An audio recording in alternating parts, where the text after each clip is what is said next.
종교 신학 60년대 이후에 발전한 비교적 최근의 학문 분야입니다. 60년대 이후. 특정 교단의 기독교인들로 하여금 로마 카톨릭 교인들, 성공회 교인들, 감리교도들, 정교회인들이 누군가 묻도록 만든 것과 같은 동일한 자극이 이제 오늘날에 와서는 다른 신앙을 믿는 힌두교도들, 불교도들, 그리고 무슬림들은 누구인지 묻도록 이끌었다고 하는 것입니다. 18세기에 크리스텐덤이 붕괴됐다고 하는 게 중요합니다. 계몽주의, 이 계몽주의가 이제 등장하면서 모던 컬처가 이제 형성이 됐다 그러지 않습니까? 서구에서. 이 계몽주의는 가치의 세계와 또 이렇게 사실의 세계로 나누었습니다. 그래서 종교는 가치의 세계에 해당된다. 가치에 관한 것만 다르지 사실은 팩트에 관한 이 과학과 이성이 이 모든 그 판단 기준이 된다고 이렇게 보았죠. 계몽주의는 가치의 세계에 관한 한 원칙상 상대주의적 태도를 취하였습니다. 어떤 것도 좋다. 이 가치에 관련한 이 사적인 영역에서는 무엇을 믿어도 개의치 않겠다. 계몽주의는 시간이 흐르면 기독교적 확신이 약화되고 교회는 이전까지 결코 인식할 필요가 없었던 딜레마를 천천히 의식하게 될 것으로 보았습니다. 세속적 세계관이나 타종교인들과 어떠한 관계를 맺어야 하느냐 하는 것은 이건 전혀 유례가 없었던 이 도전입니다. 우리 이웃에 온 이러한 이 다문화 또 이 가족들 어떻게 대해야 할 것인가? 이거는 결코 이렇게 유례가 없었던 이러한 도전이 되고 있다고 하는 것. 이런 것들이 앞으로 더 이렇게 심화된다고 하는 것입니다. 이러한 상황이 종교신학을 선교신학에서 가장 중요한 분야가 되게 만들었다는 거죠. 종교신학. 선교와 세상, 선교와 정치, 선교와 사회활동 간의 관계성과 같은 문제들이 중요하다 할지라도 선교신학의 핵심은 테올로기아 렐리기오눔, 종교신학이다. 이렇게 데이비드 버시는 얘기하고 있습니다. 다가오는 시대의 선교학의 주제들 중 종교신학보다 중요하고 어렵고 논쟁적이며 혼란한 주제는 없다. 종교신학이 아주 이제 핵심 분야가 되고 그렇지만 아주 논쟁적이고 쉽지 않다고 하는 것이죠. 향후 복음주의자들, 선교사들과 지역교회 지도자들 모두에게 있어서 성경적으로 충실하며 문화적으로 적절한 종교신학을 형성하는 것이 매우 중요한 과제가 되고 있습니다. 이제 다종교 상황이 제기하는 이슈들, 오늘의 상황이 다종교 상황이라는 거죠. 이슈들은 신학자들과 선교사들뿐 아니라 목회자들과 평신도들 모두 피해갈 수 없게 되었다.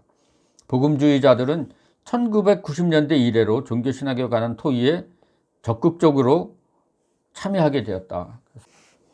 타종교에 대한 기독교 세 가지 입장, 이 차이점이 중요하다고 그랬죠. 첫 번째가 베타주의. 이제 베타주의란 타종교를 베타한다는 말이 아니라 신학적으로 진리와 구원이 어디에서 발견될 수 있느냐 하는 문제에 대해서 예수 그리스도의 유일성과 최종성을 예수 그리스도만이 되고 예수 그리스도만을 통해서 이제 구원을 받을 수 있다고 하는 것들을 이제 또 예수 그리스도만이 진정한 그분이 이제 진리라고 하는 것을 이제 강조한다는 거죠.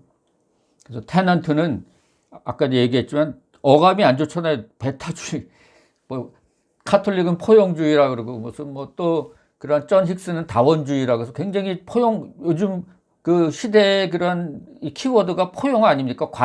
관용하자. 포스트 모더니즘이 다 관용하자는 거 아닙니까? 그런데 이 베타주의라는 말이 어감이 안 좋으니까 이거 대신에 계시적 특수주의라는 이제 말을 쓰자고 이렇게 얘기를 합니다. 테넌트 교수는.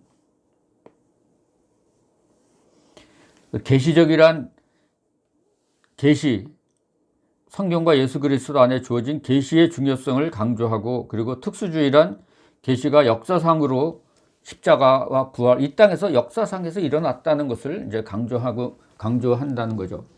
구원을 위해서는 예수 그리스도 외에 다른 길이 없다는 것을, 오직 예수 그리스도 외에 다른 길이 없다는 것을 분명히 하고 있습니다.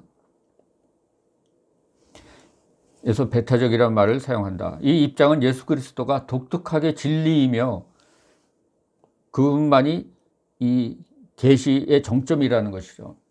가장 진리를 하나님이 누구신지를 가장 잘 보여주신다고 하는 것입니다. 인류를 위한 유일한 구원의 길이기 때문에 유일한 구원의 예수 그리스도 외에는 이제 구원받을 길이 없다는 거죠. 타종교들이 동일한 방식으로 진리이거나 혹은 구원의 길이 될 수 있다는 가능성을 배제합니다. 베타주의는 성경의 가르침에 근거해서 타종교와의 관계에서 타협할 수 없는 것들에 대해서 분명한 입장을 표명합니다.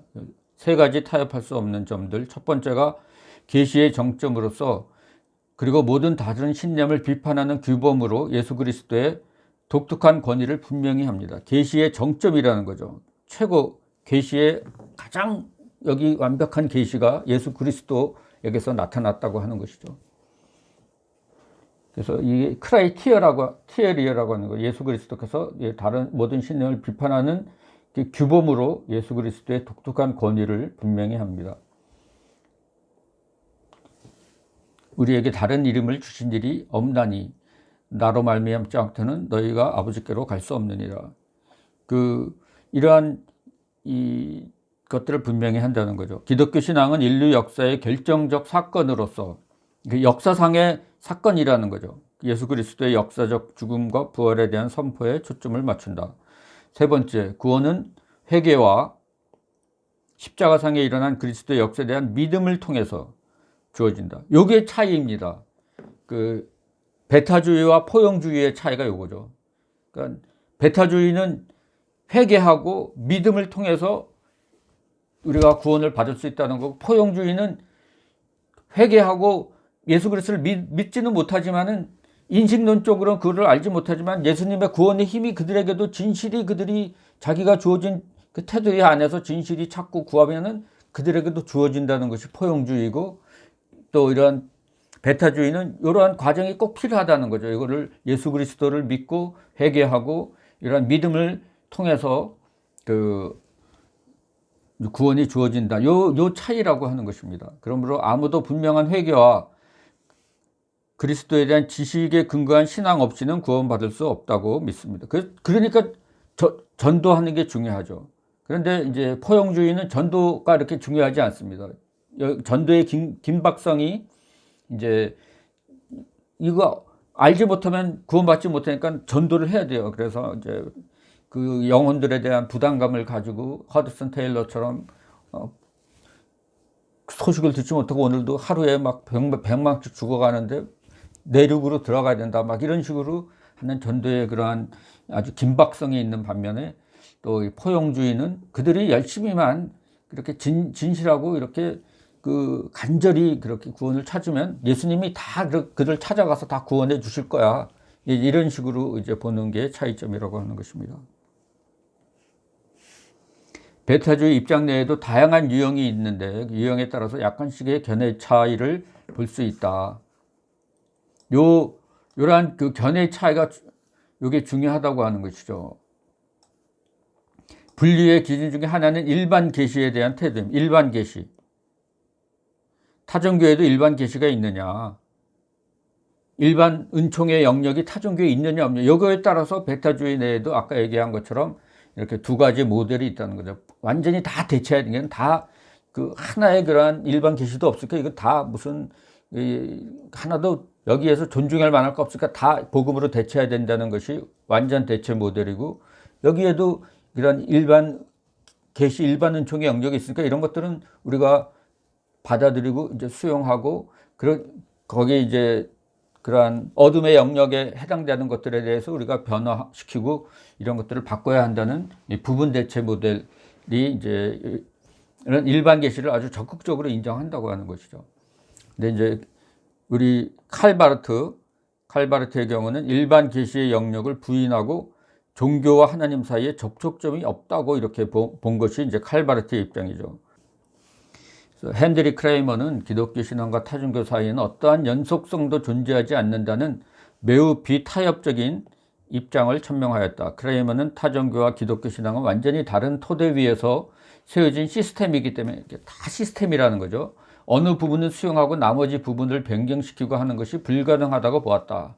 그는 계시를 일반 계시와 특수 계시로 나누는 것이 기독교 복음 선포와 무관한 계시의 가능성을 허용할 수 있다고 보고 그러한 구분을 거부하였다.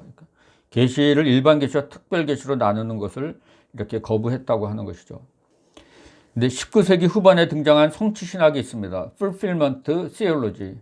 티모시 테넌트는 성취 신학자들이 세 가지 타협할 수 없는 점들을 시인한다는 점에서 베타주의 범주에 이제 성취 신학자들이 있습니다. Fulfillment.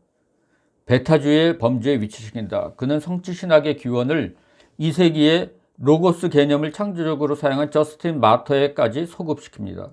그리고 런던의 옥스퍼드 대학의 교수였던 모니어 윌리엄스 19세기에 활동했죠. 1819년, 1899년은 이 모든 종교들에는 보편적인 바람, 갈망, 신을 찾는 마음 등이 있는데 이러한 것들에 대한 해답이 기독교 내에서 주어진다고 보았습니다. 이게 이제 성취됐다고 하는 것이죠.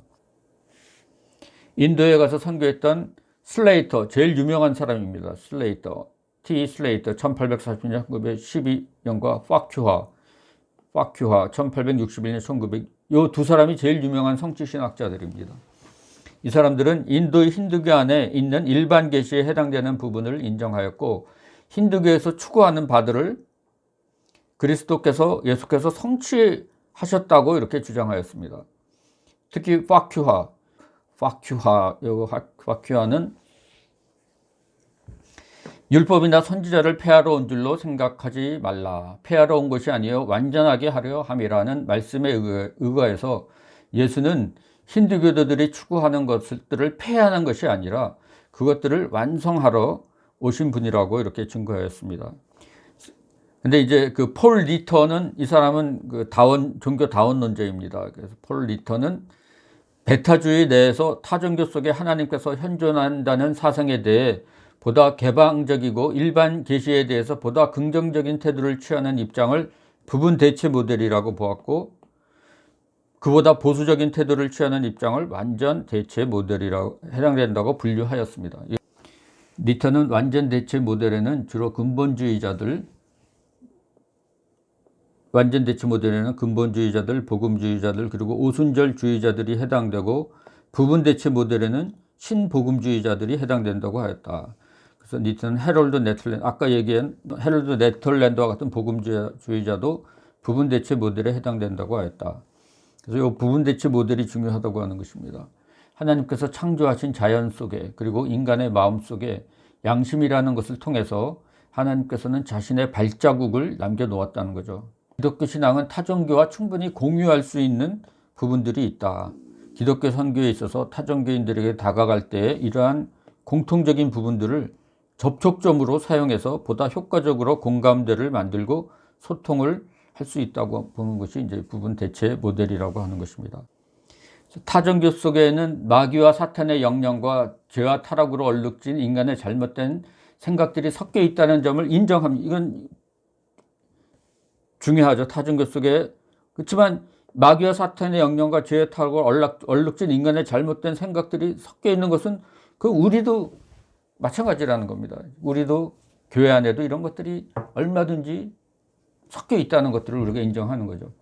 그럼에도 불구하고 그 속에는 일반 계시로 파악된 진리, 하나님 관념, 하나님의 숨결, 영혼을 사모하는 마음, 인간의 양심 등 하나님의 발자취에 해당하는 것들도 함께 담겨져 있다는 거죠. 그러므로 일반 계시에 해당하는 영역 얼마든지 수용하고 받아들일 용의를 가집니다. 다만 성경의 진리와 정면으로 대조되는 부분들에 대해서는 변화시킬 필요가 있다는 거죠. 그래서 부분만 대체하자는 거예요. 부분 대체. 완전 다 하나도 인정할 거 없이 다 대체하자는 것이 아니라 부분만 대체하자는 것입니다. 아무리 타종교의 경전이라 하더라도 마귀의 작품으로만 보지 말고 그 안에도 진리와 지혜가 담겨 있는 것으로 보고 기독교 신앙과 연속성, 공통점 등을 찾아내어서 그러한 부분들은 접촉점으로 적극적으로 활용하고자 한다. 하지만 그럼에도 불구하고 타종교는 십자가 위에 나타난 그리스도의 계시의 중심성과 그의 역사를 수용하지 않기 때문에 궁극적으로 구원을 제공하는 데까지는 미치지 못한다. 궁극적으로 이제 그들에게도 이러한 구원의 메시지를 우리가 전하고 우리가 또 그것을 전파해야 된다고 하는 것입니다. 포용주의 혹은 보편적 포용주의. 요 차이점에만 이렇게 중심을 두고 우리 베타주의와 어떻게 다른가 요 점만 이렇게 이해하면 될 것 같습니다. 그래서 포용주의도 베타주의와 마찬가지로 그리스도 하나님의 최상의 그리고 최종의 계시라는 것과 그리스도를 통해서 궁극적으로 사람들이 구원받을 수 있다는 것을 믿습니다. 여기까지 똑같죠.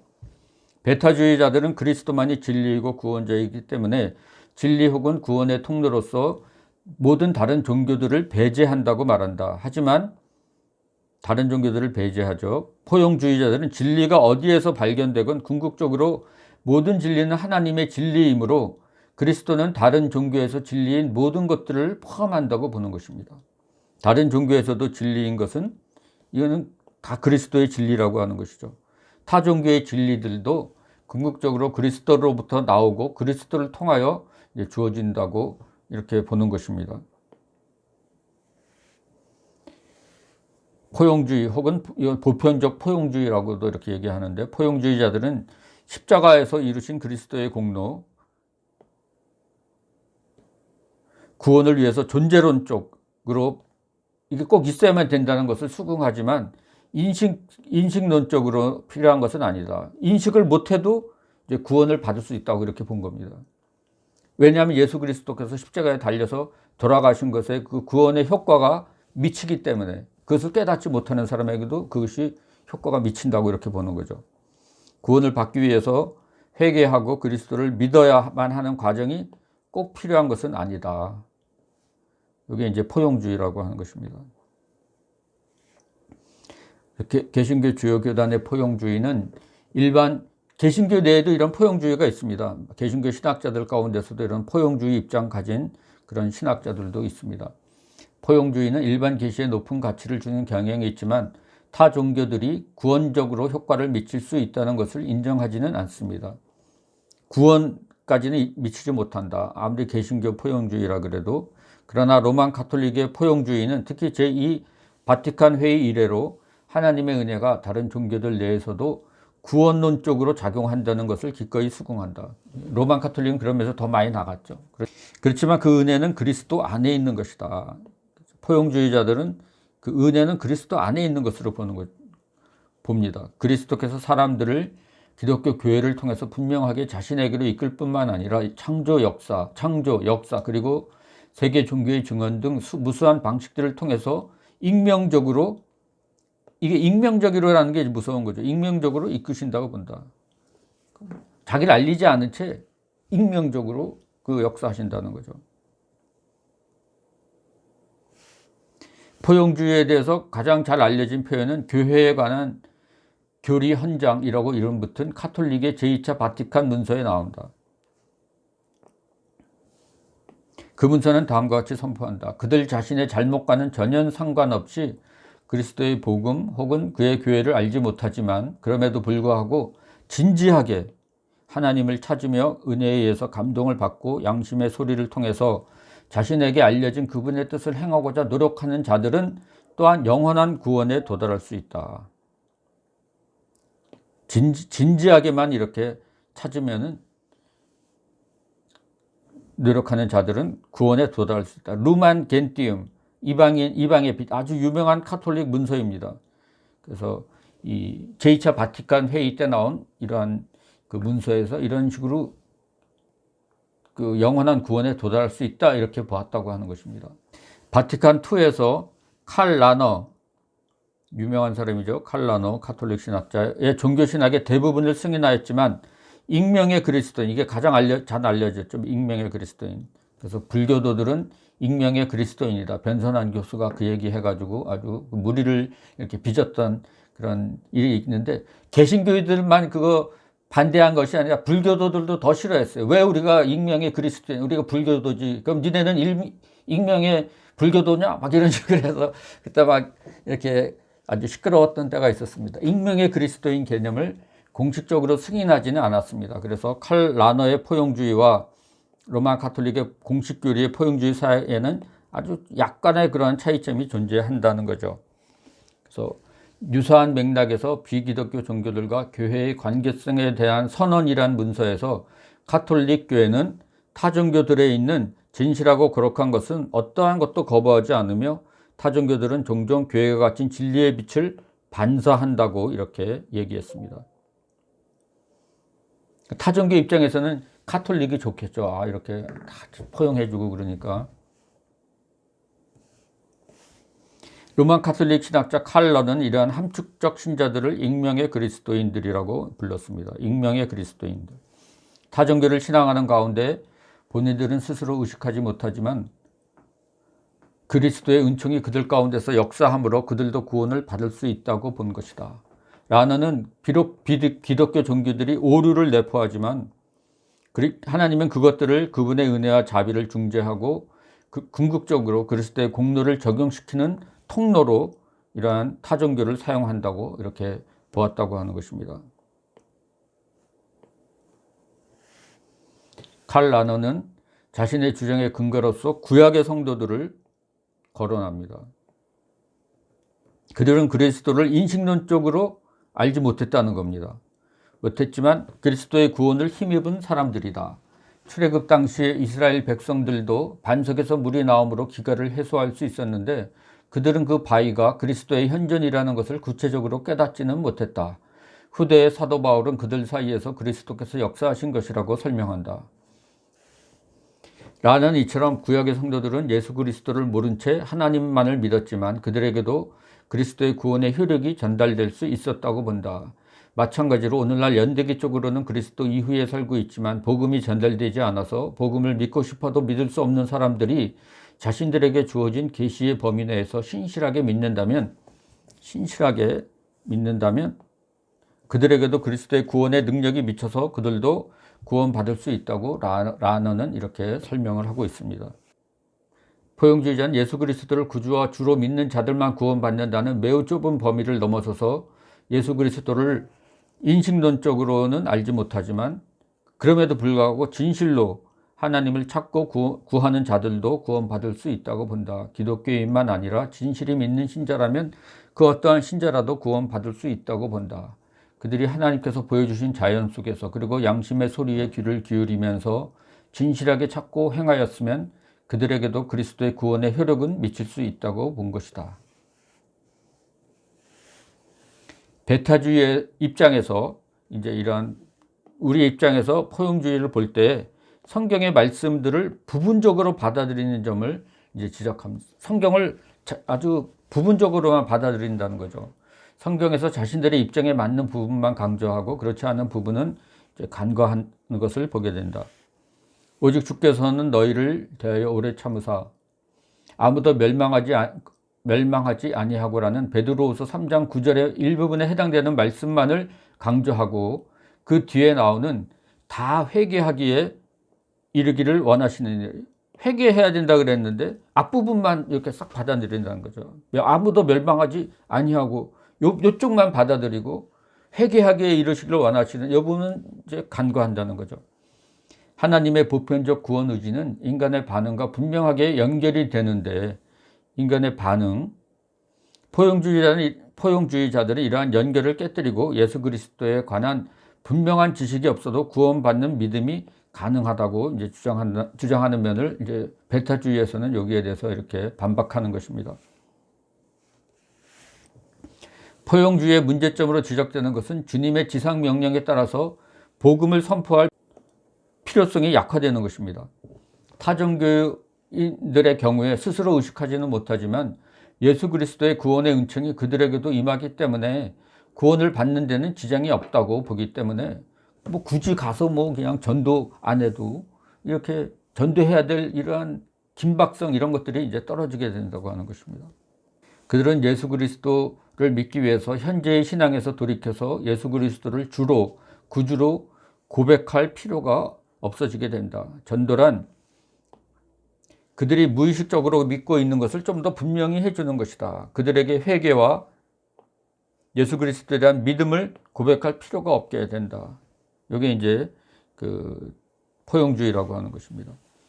이제 다원주의 혹은 대화적 다원주의는 이제 이거는 좀 그래도 포용주의까지는 그래도 기독교 예수 그리스도의 그러한 이 십자가상에서의 그러한 이 구원의 역사 이거를 인정하지만은 다원주의는 이제 그것까지 이제 인정하지 않는다고 하는 것이죠. 배타주의나 포용주의에서 그리스도는 모든 타종교들에 대해서도 중심이고 이제 기준입니다. 반면 다원주의는 그리스도나 기독교가 아닌 신, 그냥 가시라고 하는 신을 종교적 우주의 중심에 둔다는 거죠. 여기서는 이제 그리스도 중심은 삼위일체론 아닙니까? 그리스도께서 하나님의 본성을 가지신 분으로 이 삼위일체를 계시해 주는 분으로 그리스도에게 초점이 맞춰지는데 이제 그리스도가 빠진 채 그냥 삼위일체가 아닌 그런 가시라고 하는 이것을 종교적 우주의 중심에 둔다고 하는 것입니다. 다원주의자들은 다양한 종교들 사이에 상호 충돌하는 진리 주장들을 화해시키기 위해서 그것들의 위치를 객관적 규범적 진리의 차원에서 주관적 경험의 차원에 놓게 되는 것입니다. 경험은 이렇게 다르지만 궁극적으로 똑같은 건데 이렇게 그것을 표현하는 그런 언어나 이런 것들이 다를 뿐 똑같은 내용이라고 하는 것이죠.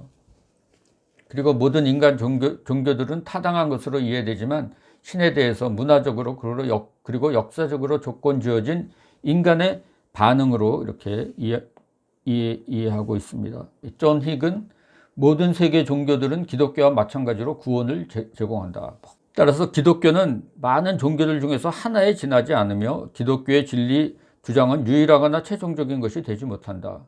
다원주의자들에 의하면 신약 성서가 그리스도인들에게 권위 있는 책이듯이 코란은 무슬림들에게, 베다는 힌두교들에게 권위를 지닌다. 완전 상대주의 입장을 이렇게 취하고 있습니다. 그들에게 있어서 유일한 보편적 판단 기준, 어느 특정한 성문서가 아닌 인간 경험이 판단 기준이라는 것입니다. 다원주의는 다양한 종교들 사이에 각각은 구체적 표현도 다르고 행태도 다르지만 심층적으로 들여다보면 그 모든 것이 동일한 실제를 다르게 표현한 것에 지나지 않는다고 본다. 실제하는 것들에 대해서 경험하고 추구하고 찾는 과정에서 다양한 표현이 나오게 되었지만 마지막에 가서는 모두 동일한 목적지에 도달한다고 본다. 이처럼 다원주의에 의하면 이제 우리 잘 아는 이게 비유이죠. 산에 오르는 등산로가 하나만 있는 것이 아니라 여러 가지 길이 있다는 것입니다. 꼭대기 올라가면 다 만나니까 다 이제 만난다고 하는 것이죠. 결국은 모든 종교를 믿는 자들이 다른 길을 통해서이기는 하지만 꼭대기에 오르면 하나로 만나게 된다. 같은 실제를 믿고 있는데 다만 역사적 문화적 형태가 다양하게 나타날 뿐이다. 다원주의는 이처럼 우리가 가는 길은 다르지만 같은 목적지로 가는 것이니까 서로 공통점을 찾고 대화하고 평화롭게 공존하자. 이게 이제 다원주의 입장이에요. 타종교에 대해서 개방적이고 타종교인들을 환대하고 아주 개방적이고 환대하고 대화를 시도하며 존중하는 자세를 취하는 것은 다원주의의 긍정적인 요소로 볼 수 있을 것이다. 하지만 다원주의자들이 종교 다원주의 현상을 수용하는 데에서 현상으로는 다양한 종교가 있다는 것은 그건 인정해야 되는 거죠. 다양한 종교들이 지금 오늘 이 땅에 자리 잡고 있다는 이거를 그 현상적으로 수용하는 데서 한 걸음 더 나아가서 그것을 하나의 바람직한 규범으로 다원주의 철학으로 체계화하는 과정에 많은 문제가 있다는 것입니다. 그런 현상이 그러니까 이제 그렇게 이걸 하나의 규범으로 생각하고 여기에서 이런 식으로 같이 잘 지내자, 이거는 문제가 있다는 거죠. 그들은 특별 계시를 전적으로 부인하거나 아니면 일반 계시의 한 종류에 해당되는 것으로 주의를 심각하게 격화시킨다. 특별 계시를 아주 약화시킨다고 하는 것입니다. 다원주의 입장을 갖게 될 때 선결한 불필요한 것이죠. 오히려 개종을 강요하는 것은 자민족 우월주의를 드러내는 일로 지탄의 대상이 됩니다. 다원주의자들은 계몽주의와 칸트, 이 사람들은 복음이 아닙니다. 계몽주의입니다. 계몽주의와 칸트 철학, 세계관이라는 면에서 계몽주의와 칸트 철학에 근거해서 종교 다원주의 현상을 자신들의 전제 위에서 해석한 것으로 이제 볼 수 있다는 것이죠. 그래서 다원주의자들이 기독교 전통의 용어와 개념들을 그대로 사용하는 경우에도 그것들을 철저하게 다원주의 틀 내에서 재해석하여서 자신들의 시각에 맞도록 이렇게 사용하고 있다고 하는 것입니다. 이러한 점에서 크리스토퍼 라이트는 다원주의가 기독교 종교신학의 하나로 간주될 수 있는지 의문을 제기합니다. 선교신학자 앤드류 커크 또한 다원주의 종교신학은 기독교 신앙에 대한 대안적 해석을 주장하기보다 오히려 완전히 다른 종교 체계, 아까 얘기했던 그런 계몽주의 철학, 또 칸트 철학, 이러한 것들에 근거해서 이렇게 자기 지금 주장들을 펴나가고 있다고 하는 것이죠. 그래서 복음주의 종교신학은 이제 그런 면에서 그 삼위일체론과 그리스도에 대한 초점, 이거는 아주 중요한 부분입니다. 복음주의 종교신학은 무엇보다도 삼위일체론이 더 중요해졌다고 하는 것이죠. 그 삼위일체론에 근거하면서도 그리스도 중심적이어야 한다. 그 성부 하나님은 모든 계시의 근원입니다. 이것은 복음주의 종교신학을 창조 교리와 연결시키고 일반 계시에 대한 강력한 견해를 유지하게 한다. 모든 종교들이 다양한 방식으로 조용하게 진행되는 하나님의 역사를 포함하고 있다는 것을 수긍할 수 있도록 그렇게 만듭니다. 하지만 종교들은 동시에 인간들이 끊임없이 하나님으로부터 달아나려고 하는 시도, 이런 우상숭배적인 이런 것들을 같이 반영하고 있습니다. 성령 하나님은 새 창조의 수행자로서, 특히 이제 성령 하나님이 이제 강조되는 거죠. 새 창조, 뉴 크리에이션의 수행자로서 계시적 특수주의가 베타주의의 다른 말이라고 그러지 않았습니까? 그 역사 속에 그 하나님의 그 계시 예수 그리스도께서 오셔서 그 하나님을 가장 잘 보여주시는 예수 그리스도께서 이 역사상에 오셔서 십자가에 달려 돌아가시고 또 부활하셨다고 하는 이러한 그 계시적 특수주의라고 하는 것이죠. 이것을 이제 종말론적 맥락, 이미 종말이 시작되었고 또 그 새 창조의 그 역사가 이미 또 일어났고 그것이 이제 진행 중에 있고 그것이 이제 완성된다고 하는 것입니다. 그래서 그리스도인에게 있어서 구원은 이미 현재 질서 속으로 들어온 새 창조의 전적인 참여자가 되는 것을 포함한다는 거죠. 마지막으로 예수 그리스도는 하나님의 계시의 정점이다. 예수 그리스도 중심적이라고 그랬죠. 하나님의 계시의 최고봉이란 가장 잘 보여주시는 분이 예수 그리스도입니다. 그래서 그가 모든 종교를 판단하는 기준 내지는 근거가 되기 때문에 복음주의 종교신학은 그리스도 중심적이어야만 한다. 그래서 모든 종교를 판단하는 판단 기준이라는 거죠. 근거가 바로 예수 그리스도라고 하는 것입니다. 기독교도 다른 종교와 마찬가지로 그리스도에 의해서 판단받는 위치에 놓이게 된다. 복음주의 종교신학은 기독교와 다른 종교를 비교하고 대조하는 것을 넘어서서 예수 그리스도를 기준으로 기독교를 포함한 모든 다른 종교들을 판단한다. 그래서 우주의 주로서 예수 그리스도는 기독교를 포함한 모든 종교들이 쫓고 따라야 할 최종적 진리입니다. 예수 그리스도 안에는 하나님의 성품, 뜻, 의도 등 모든 것이 담겨져 있다. 따라서 하나님께서 인간의 몸을 입으신 예수 그리스도는 이 모든 인간의 종교를 판단하는 기준이라는 것입니다. 예수 그리스도를 기준으로 해서 기독교에서 긍정적인 면과 부정적인 면을 볼 수 있는 것과 마찬가지로 다른 종교들에서도 긍정적인 면과 부정적인 면들을 볼 수 있는 것이다. 인간의 종교로서 기독교 내에도 부정적인 면을, 기독교 내에도 부정적인 면을 볼 수, 이스라엘의 역사가 그렇고 오늘 교회의 역사가 또 그렇다고 하는 것입니다. 부정적인 면을 볼 수 있다. 로마서 3장 2절에 보면 예수 그리스도를 십자가에 못 박은 사람들은 하나님의 말씀의 관리자들이 서기관들과 또 율법학자들, 그런 사람들이 예수 그리스도를 십자가에 못 박았다고 하는 것이죠.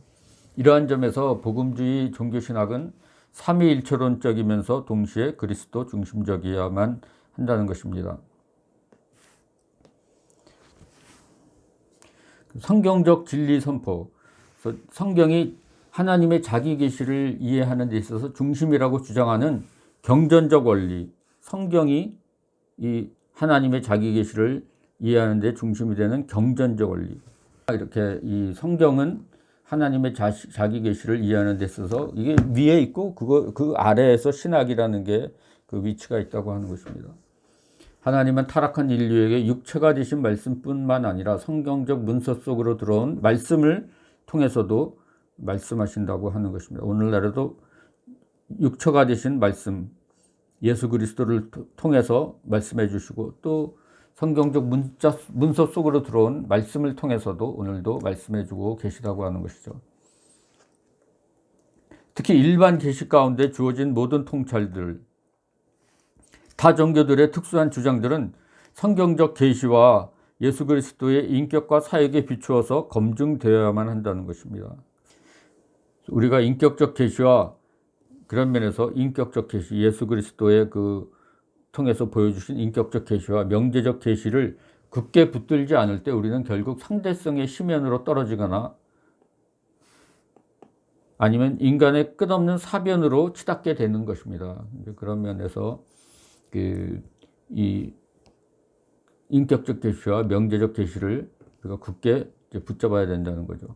아니면 글로벌 종교 시장에서 신도들을 더 자기 쪽으로 끌어모으기 위해서 벌어지는 끝없는 종교 간 경쟁에 우리가 또 매몰될 수 있다고 하는 것입니다.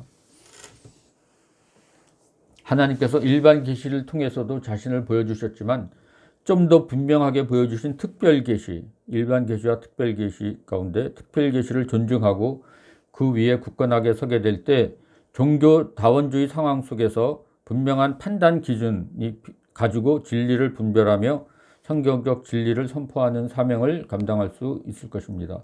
복음은 선포돼야만 하는, 복음은 이거는 좋은 소식이라는 것이죠. 그래서 이게 복음을 선포하는데 말로만 선포하는 것이 아니라 말과 행동과 우리 존재, 이 모든 것이 또 통해서 복음이 이제 선포되어야 한다는 것입니다. 종교 간 대화의 상황 속에서조차 예수 그리스도의 증인이 되도록 부름받았다는 것을 잊지 말아야 한다고 하는 것입니다. 미시오 데이의 맥락, 그래서 복음주의 종교신학은 미시오 데이의 맥락 내에서 전개되어야만, 미시오 데이, 하나님의 선교라고 하는, 미시오 데이는 하나님께서 선교의 계획자이시고 수행자이시고 계획자이시고 수행자이시고 완성자란 성경의 핵심 내용입니다. 그래서 케빈 벤 후저, 트리니티 신학교에서 종교신학을 조직신학 가르치시는 분이십니다. 케빈 벤 후저, 이분은 인간 역사는 신의 드라마가 펼쳐지는 무대다. 창조 1막, 타락 2막, 구원 3막 이렇게 해서 이러한 신의 드라마가 이렇게 펼쳐지는 무대가 인간 역사라고 하였습니다. 성경의 계시는 이슬람의 경우에서와 같이 인간의 문화 상황으로부터 분리되어서 주어지는 것이 아니다. 하나님은 인간의 이야기 속으로 들어오셔서 관계를 맺으십니다. 그러므로 극적이고 선교적인 상황 속으로 들어오십니다. 인간의 역사를 무대로 삼아서 하나님께서는 창조, 타락, 구속, 완성이라는 자신의 드라마를 펼치고 계시다. 신적 드라마의 전개에서 주연 배우는 하나님이십니다. 하나님이 지금 주연 배우입니다. 하나님은 행동하시며 말씀하신다. 그리고 종교적 역사를 포함한 인간의 역사는 하나님의 행동과 말씀에 대한 반응이라고 하는 것입니다. 인간의 역사는 이런 하나님의 행동에 대한, 말씀에 대한 반응이라고 하는 것이죠. 그래서 오늘 종교다원주의 현상과 종교다원주의 론과는 다르다는, 이런 종교다원주의가 현상적으로 있다는 것은 우리가 부인할 수 없는 사실이라는 거예요. 여러 가지 종교들이 지금 같이 이렇게 공존하고 있는 그런 종교다원주의 현상에 대한 글로벌 교회의 응답에 주목할 필요가 있다는 거죠. 특히 이제 아시아 교회들은 종교다원주의 상황에서 오랜 시간을 보내는 역사를 지녔기 때문에 다원주의에 대해서 어떻게 대응하는지에 대해 세계 교회에 건네줄 통찰력을 지니고 있다. 다수 세계 교회들이 그리스도 중심성과 성경의 경전성, 그리고 성령의 역사를 강조하는 가운데 제시하는 대응 전략, 성령의 역사를 강조하는 가운데 제시하는 이러한 대응 전략은 세속화의 물결에 휩쓸려가는 서구 교회에도 도움이 될 것으로 판단된다. 테넌트에 의하면 글로벌 교회의 출현은 서구 교회가 성경적 경전성을 회복시키는 독특한 기회이다. 서구 교회는 이제 경전성이 잃어버렸다고 하는 것이죠. 지나치게 그냥 비평하고 지나치게 합리성을 더 이렇게 위에 내세우고 하는 가운데서 성경적 경전성을 잃어버렸는데, 이런 글로벌 교회의 출현은 이러한 성경적 경정성을 회복시킬 수 있도록 아주 굉장한 자극이 될 수 있다고 하는 것입니다. 종교 간 대화와 선교, 이제 이 종교 신학에서 이제 종교 간의 대화하는 거, 윌리엄 캐리나 헨리 마틴, 스탠리 존스, 케네스 크랙 주교 등은 이런 대화적 방법을 사용해서 복음을 효과적으로 전한 또 대표적인 선교사들이라고 하는 것이죠. 선교적인 목적을 동반하는 대화는 이해를 증진하기 위하여, 협동을 증대하기 위하여, 그리고 선교적 의사교류를 돕기 위해서 이러한 그 대화가 이제 수행되어 왔다고 하는 것입니다. 존 스토트는 비기독교인과의 참된 기독교적 대화는 혼합주의의 징조가 아니라 예수 그리스도의 최종성에 대한 우리의 신념과 전적으로 일치한다고 주장하면서 대화를 찬성하는 근거를 이제 제시해 주고 있습니다. 첫 번째로 참된 대화는 진정성, 오센티시티의 표시이다. 타종교인과의 대화는 타인에 대한 관심과 더불어 복음에 대한 관심의 발로이다. 그래서 타인에 대한 관심이 없이 복음만 전하려 할 때 그것은 적응성이 결핍되며 설득력이 없거나 거만한 것이 될 수 있다. 둘째로 참된 대화는 겸손의 표시라고 하는 것입니다. 타인의 말에 귀를 기울일 때 하나님의 형상으로 지어진 한 인간으로서 그를 존경하는 마음이 자라나게 됩니다. 상대방의 유한성에 대해서 우리도 자신의 죄악성을 상기하면서 정죄보다는 공감대를 형성할 수 있다는 거죠. 그리고 그가 가진 생각 중에 우리의 과오로 인한 것도 있을 수 있다는 것을 인정하고 회개하는 기회로 삼을 수 있다. 경청의 과정을 통해서 그리스도인들이 자신이 전에는 보지 못했던 부분들에 대해서 새롭게 깨닫고 인식할 수 있다고 하는 것입니다. 세 번째로 참된 대화는 정직의 표시입니다. 대화 속에서 우리는 친구의 참된 신념과 문제를 듣고 그 전에 품었던 그릇된 인상들을 우리 마음에서 벗겨버릴 수 있으며 우리도 스스로 참되고자 결심하는 계기로 삼을 수 있다고 하는 것입니다. 네 번째로 참된 대화는 민감성, 센시티비티의 표시이다.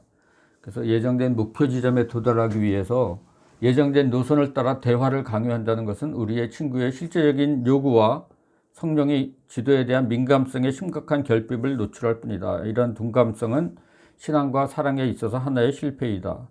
상대방의 음성에 민감하게 반응하는 동시에 성령의 지도에 대해서도 마음의 문을 열고 대화에 임할 때 우리는 선교의 영이신 성령께서 우리에게 역사하시는 것과 마찬가지로 상대방에게도 역사하실 수 있다는 것을 인정하며 대화에 참여할 수 있다는 것입니다.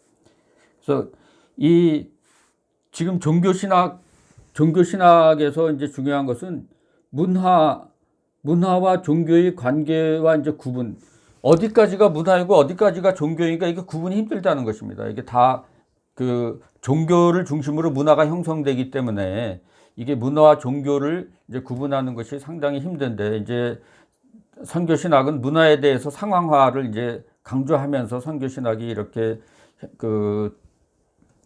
선교학이 발전해 왔는데, 이제는 이 종교에 대해서도 그러한 종교도 하나의 그 문화의 그러한 영역으로 보고 또 문화의 확장으로 보고 또 문화에 대해서 상황화했던 것과 마찬가지로 이런 종교에 대해서도 이런 상황화를 시도하는 이런 논의가 지금 활발하게 일어나고 있다고 하는 것이죠.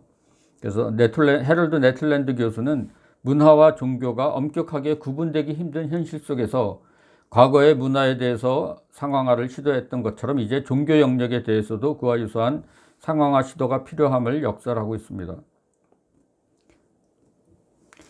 과거의 상황화 시도에 의하면 문화는 하나님의 창조와 계시의 영역인 동시에 인간의 죄성이 반영된 영역이므로 수용할 수 있는 것과 거부해야 하는 것, 그리고 수정해야 하는 것에 대한 논의를 필요로 했습니다. 이제 종교에 대해서도 그와 같은 접근 방법이 필요하다는 것이죠.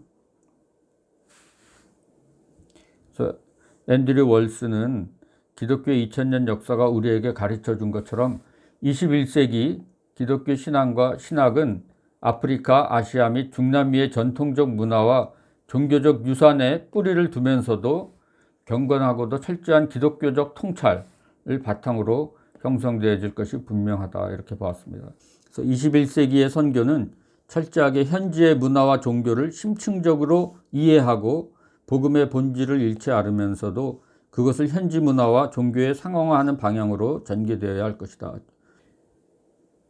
타종교인들에 대한 현대 기독교 선교와 과격한 이 상황화의 문제. 내부자 운동은 모스크 내에서 예수 그리스도께 예배드리고 신앙생활하는 가운데 복음을 계속 전파해 나가는 것입니다. 무슬림 모스크에 모여서 성경 공부하고 전도하고 무슬림 복장으로 무슬림 예배에 참석하면서 예수 그리스도를 믿고 따르는 무리들이 바로 내부자 운동의 주체들이고 대상들이다. 그래서 이게 지금 이 내부자 운동을 어떻게 볼 것인가 하는 것이 가장 뜨거운 감자라고 하는 것입니다. 존 트라비스, 이 가명입니다. 존 트라비스가 이러한 내부자 운동을 이렇게 지지하는 입장을 가진 사람이 존 트라비스입니다. 무슬림 상황에서 발견되는 그리스도 중심 공동체가, 그러니까 교회죠. 무슬림 상황에서 발견되는 교회, 그리스도 중심 공동체가 채택한 문화적 유형에 따라 그리스도 중심 공동체를 6가지로 분류하고 그것을 C 스펙트럼으로 명명했습니다. C1부터 C6까지 이 스펙트럼으로 이렇게 나눠보는 거죠.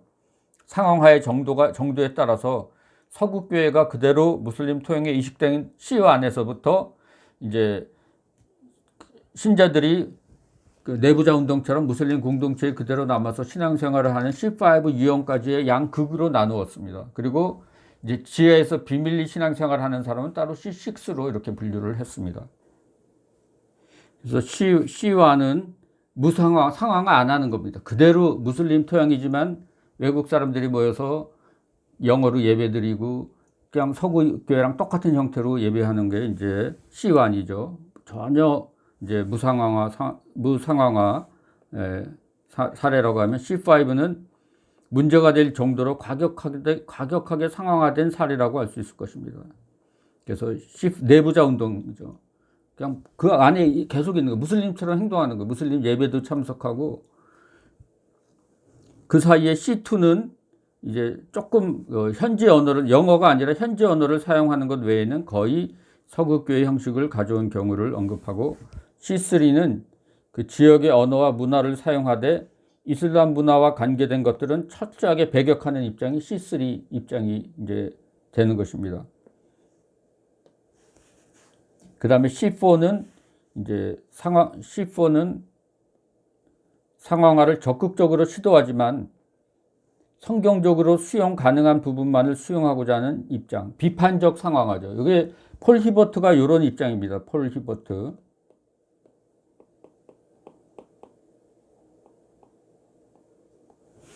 그리고 C5는 한 걸음 더 나아가서 이슬람의 종교 형식까지도 메카를 향해서 절하는 이런 것까지도 허용할 수 있느냐는 거죠. 그건 너무 지나친 거 아니냐. 이제 종교 형식까지도 성경적으로 재해석해서 사용할 수 있다고 보는 과격한 상황화 입장입니다. 내부자 운동이 C5의 사례에 해당됩니다. 그 C5를 주장하는 존 트라비스, 이 사람은 혼합주의를 피하기 위해서 이 사람도 그렇지만 이제 혼합주의를 피하기 위해서 주의할 점들을 구체적으로 명시하는 등 혼합주의를 경계하는 것은 마찬가지입니다. 경계하지만 그럼에도 C5 형태의 내부자 운동이 무슬림 선교에 필요하다는 것을 역설합니다. 이분들도 이런 위험은 다 알고 있습니다. 반면에 C4 전략을 옹호하는 필 파샬, 이 두 사람이 이제 트라비스하고 필 파샬하고 이렇게 아주 치열한 논쟁을 이렇게 논쟁을 벌였습니다. 이 두 사람이. 그래서 이 필 파샬은 C5 전략은 혼합주의의 위험에 너무 크게 노출된 것으로 봅니다. 그래서 그에 의하면 그것은 너무 멀리 나간 것이다. 너무 지나쳤다. 오버했다. 예. 요거를 표로 나타내면은 이제 그 서구적 형식에서부터 이슬람 형식 C5까지, 그래서 C4와 C5 사이에서 이렇게 여기까지만 가자. 그 C5는 이슬람 형식도 받아들여서 재해석하면 된다 하면서 이렇게 이슬람 형식까지 다 받아들이는 거, 이건 성경을 기준으로 해서 이제 좀 그 성경적이지 못한 부분들, 이런 것들에 대해서는 이거는 그런 것들은 비판적으로 그런 것들까지 이제 상황하는 건 위험하다 보는 입장이고, 그 사이에 이렇게 C1, C2, C3, C4, C5 이런 5가지 스펙트럼이 있다는 거죠. C6는 이렇게 비밀리에 이렇게 신앙 생활하는 사람들이기 때문에 이 사람들은 여기 어디 해당되지 않는다고 하는 것입니다.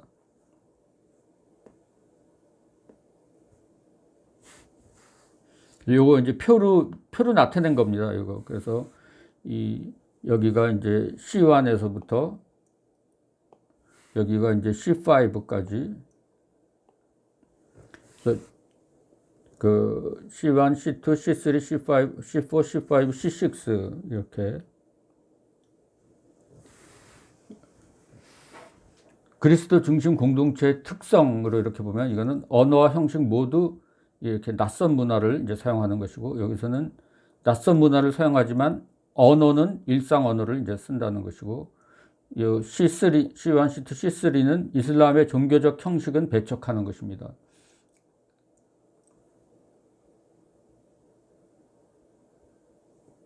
그리고 이제 상황화된 공동체는 성경적으로 수용할 수 있는 이슬람 형식을 이제 적극적으로 이제 사용하는 것이고, 요 C5는 성경적으로 수용할 수 있고 재해석해서 이슬람 형식을 이제 적극적으로 이렇게 재해석해서 이제 사용하는 것이 C5. 그래서 요 C4와 C5.